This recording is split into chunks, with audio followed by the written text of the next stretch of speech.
You know, this economic crisis has proven that government has an urgent obligation to address some awful abuses we've seen in the financial sector, particularly the housing finance sector.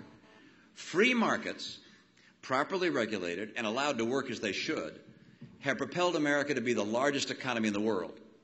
For years, Washington politicians did nothing to prevent the abuses that we saw at Fannie and Freddie. And in some cases, they encouraged those abuses for political gain. Let's be clear on this point. Conservatives favor clear, streamlined, up-to-date regulations and laws that let the economy work. But we will vigorously oppose those politicians who are poised to use their own failures as an excuse to undermine the free enterprise system.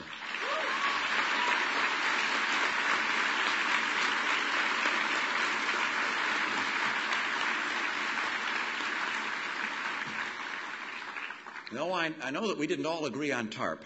I happen to believe it was necessary to prevent a cascade of bank collapses. For free markets to work, there has to be a currency and a functioning financial system. But we can't agree on this. TARP should not have been used to bail out GM, Chrysler, and the UAW.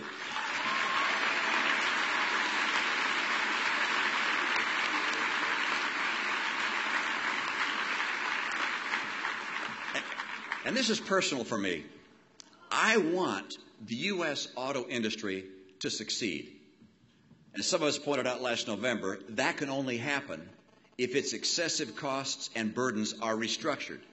And concessions are going to be few and far between if bondholders and unions already have your money when the negotiating begins. The right answer for Detroit is this: fix it first.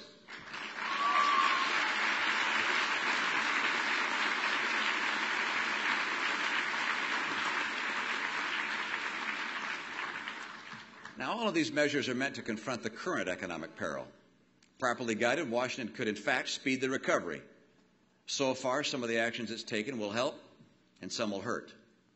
But we can be certain that the American economy will recover. The invisible hand of the market is more powerful than the lumbering machinery of government.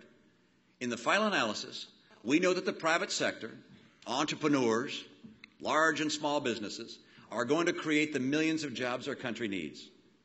Earlier this week, you heard the President address not only the matters relating to the current economy, but also his broader goals.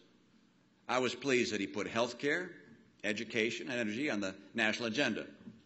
The direction we take on those issues is going to profoundly shape the future of this country.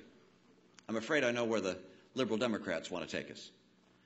And as they try to pull us in the direction of government-dominated Europe, we're going to have to fight as never before to make sure that America stays America.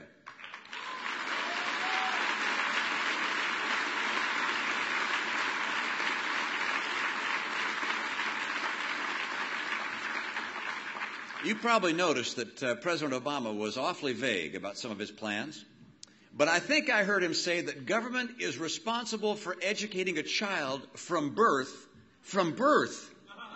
to its first job. Universal preschool and I guess universal college. And there were hints in his speech as well of a universal health care system and a universal service corps. To some, it all sounds very appealing until you realize that these plans mean universal government. That model has never worked anywhere in the world.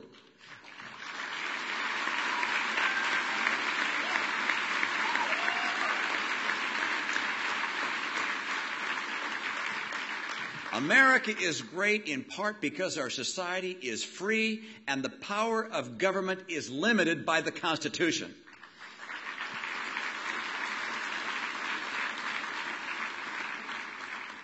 You know, for the last several years, we've been listening to liberals moan about $700 billion that have been spent over 6 years to win freedom in Iraq. They've now spent more than that in 30 days.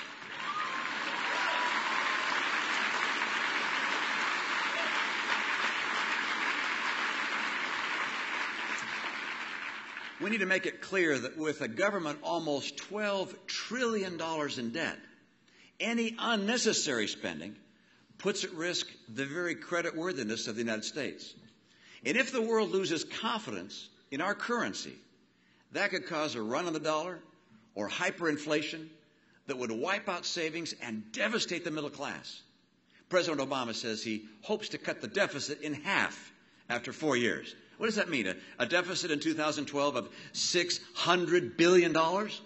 No president should accept such a staggering deficit, much less hold it up as a national goal. This is the time.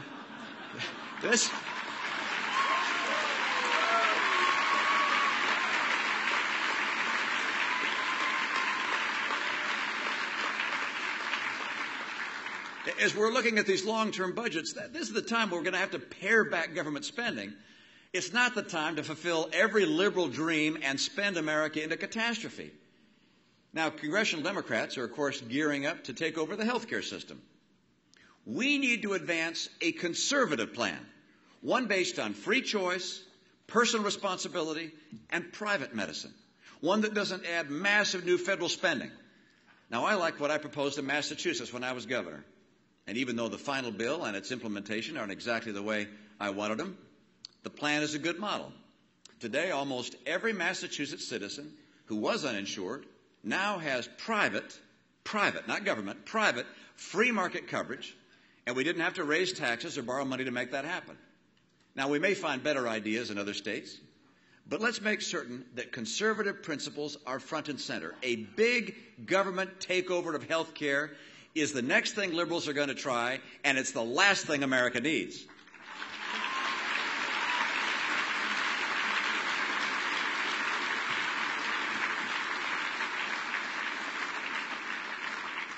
What America does need is a commitment to reforming entitlements. Now, this is going to get a little thick here for a moment, but bear with me. I believe that Medicaid should be capped and put in the hands of the states. That Social Security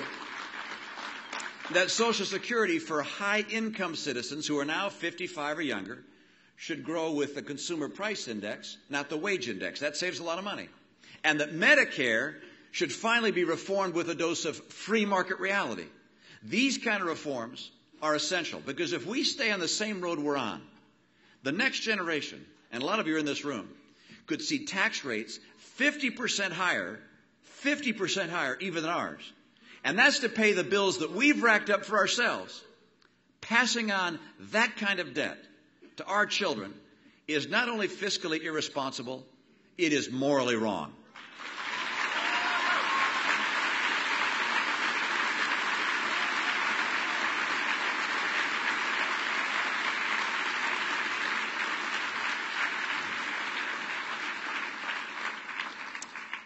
I was glad to see the president say that he favors charter schools. Did you hear that in his address? Did you hear the sound, by the way, that came from the Democratic side of the chamber? Crickets.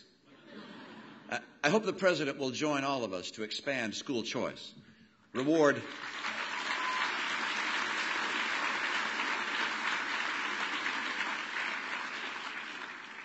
our better teachers with better pay, raise teacher standards in academic subject matters like math and science, and enable school districts to remove teachers that don't make the grade. It is do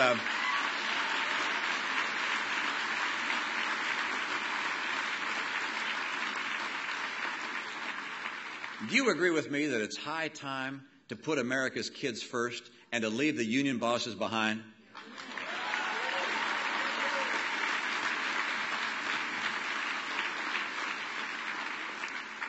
Now, we and the president agree that we need to act to become energy independent. But his cap-and-trade proposal is exactly the wrong way to go about it. It would tax American citizens and American employers and send businesses and jobs to high-polluting and high-emitting nations like China. Any carbon plan has to be worldwide in scope. By the way, they don't call it America warming, they call it global warming. So let's have a worldwide solution, not an American one.